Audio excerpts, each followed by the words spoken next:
कोण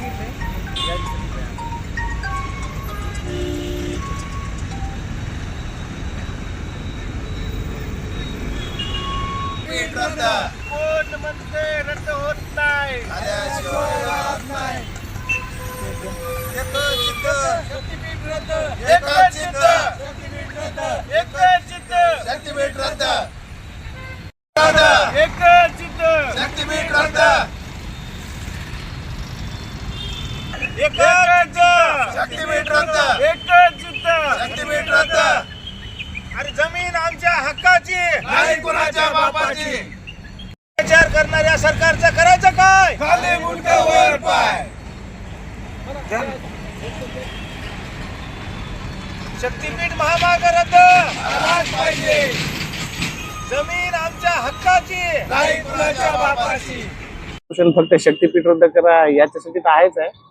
याच्या सोबतचा मुद्दा असा आहे की काल सहजपूर जवळ एक 2 दिवसाखाली ज्या मोजण्या झालेल्या आहेत त्यामध्ये जी सरकारची आणि शासनाची प्रशासनाची जी दडपशाही किंवा जी गुंडागर्दी पाहायला भेटली तर त्याचा देखील आम्हाला रोष आहे. शिवाय शक्तीपीठ तर आम्ही गेल्या अनेक वर्षापासून चालू आहे शक्तीपीठ रद्द करा. आम्हाला नाही वाटत की कोणत्या पद्धतीने शासनाला या गोष्टीचा काही फरक पडतोय आणि ज्या पद्धतीने शासन पोलीस प्रशासनाचा मनगटाचा वापर करतोय त्या पद्धतीने लोकशाही धोक्यातच आहे. आता हे आमचं आमरण उपोषण फक्त शक्तीपीठ पर्यंत मर्यादित किंवा शक्तीपीठापुरतं मर्यादित राहिलेलं नाहीये. या आंदोलना थ्रू आम्ही लोकशाही आणि शक्तीपीठ आमच्या जमिनी हे सगळंच वाचवण्याचा, लोकशाही वाचवण्याचा आणि आमच्या जमिनी वाचवण्याचा प्रयत्न करणार आहोत. सहजपूर या ठिकाणी पोलीस प्रशासनाने दडपशाही केलेली शेतकऱ्यावर गृहमंत्र्यांकडे काही मागणी आव्हान. आम्ही त्या पद्धतीने निवेदन वगैरे गृहमंत्र्याला दिलेले आहेत. मीडियाने देखील प्रकरण चांगलंच उचलून धरलेलं आहे. गरम प्रकरणे वास्तुस्थिती आहे. सगळ्यांनी याची ठाई बघितलेली आहे की पोलिसांनी कशा पद्धतीनं महिलाला देखील धक्काबुक्की, त्यातल्या त्यात क्षीरसागर साहेब जे आपले तलाठी होते ना, हे सॉरी तहसीलदार, नायब तहसीलदार, तुम्हाला इथंच गावामध्ये जाळण्याची तुमच्या अंत्यविधीची व्यवस्था आहे. ज्या पद्धतीने त्यांनी आम्हाला सविस्तर सांगितलं की कशा पद्धतीने शासनानं त्या शक्तीपीठाला विरोध करताना जर आम्ही तिथं मेलोत तर त्याच गावामध्ये कसं आम्हाला पुरायचं, जाळायचं ह्या पद्धतीची जी व्यवस्था करून ठेवलेली आहे त्याबद्दल मी शासनाचा आभार मानतो.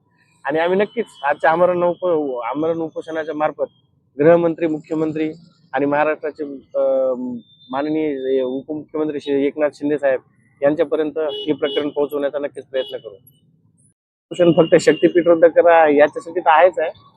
याच्या सोबतचा मुद्दा असा आहे की काल सहजपूर जवळ एक 2 दिवसाखाली ज्या मोजण्या झालेल्या आहेत त्यामध्ये जी सरकारची आणि शासनाची प्रशासनाची जी दडपशाही किंवा जी गुंडागर्दी पाहायला भेटली तर त्याचा देखील आम्हाला रोष आहे. शिवाय शक्तीपीठ तर आम्ही गेल्या अनेक वर्षापासून चालू आहे शक्तीपीठ रद्द करा. आम्हाला नाही वाटत की कोणत्या पद्धतीने शासनाला या गोष्टीचा काही फरक पडतोय आणि ज्या पद्धतीने शासन पोलीस प्रशासनाचा मनगटाचा वापर करतोय त्या पद्धतीने लोकशाही धोक्यातच आहे. आता हे आमचं आमरण उपोषण फक्त शक्तीपीठ पर्यंत मर्यादित किंवा शक्तीपीठापुरतं मर्यादित राहिलेलं नाहीये. या आंदोलना थ्रू आम्ही लोकशाही आणि शक्तीपीठ आमच्या जमिनी हे सगळंच वाचवण्याचा, लोकशाही वाचवण्याचा आणि आमच्या जमिनी वाचवण्याचा प्रयत्न करणार आहोत. सहजपूर या ठिकाणी पोलीस प्रशासनाने दडपशाही केलेली शेतकऱ्यावर गृहमंत्र्यांकडे काही मागणी आव्हान. आम्ही त्या पद्धतीने निवेदन वगैरे गृहमंत्र्याला दिलेले आहेत.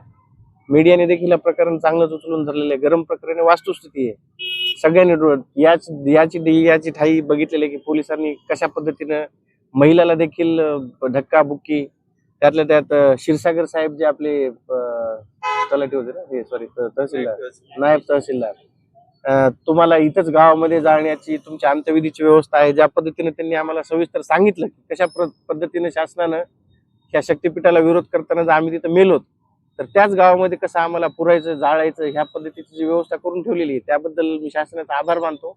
आणि आम्ही नक्कीच आजच्या आमरण उपोषणाच्या मार्फत गृहमंत्री, मुख्यमंत्री आणि महाराष्ट्राचे माननीय उपमुख्यमंत्री श्री एकनाथ शिंदे साहेब यांच्यापर्यंत हे प्रकरण पोहोचवण्याचा नक्कीच प्रयत्न करू.